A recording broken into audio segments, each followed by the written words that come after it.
આજે આપણે ઇકોનોમિક્સમાં chapter number 7 વસ્તી એના મોસ્ટ ટાઈમ એવા ક્વેશ્ચન જોઈશું. તો ફર્સ્ટ છે કે વસ્તી વિસ્ફોટનો અર્થ. ભારતમાં મૃત્યુદર ઝડપથી ઘટવાની સામે જન્મદર ઝડપથી ન ઘટતા ચોખ્ખો વસ્તી વધારો જે ઊંચા દરે થયો છે તેને વસ્તી વિસ્ફોટ કહેવામાં આવે છે. જે એક માર્કમાં વ્યાખ્યા છે વસ્તી વિસ્ફોટની પૂછાઈ શકે છે. ત્યારબાદ આવે છે વસ્તીના વલણો.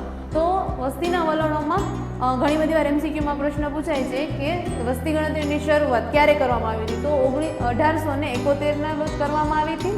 1871ની સાલમાં કરવામાં આવી હતી. અને સૌપ્રથમ વસ્તી ગણતરીની શરૂઆત જમશેદજી ટાટાએ કરી હતી.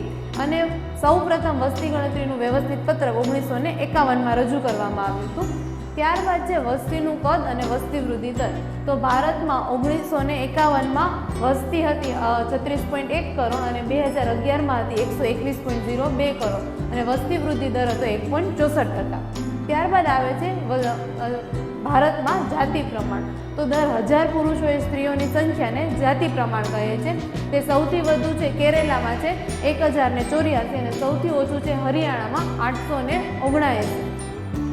અને 2011માં ભારતમાં જે જાતિ પ્રમાણ હતું 940 અને ગુજરાતમાં હતું 918. Thank you.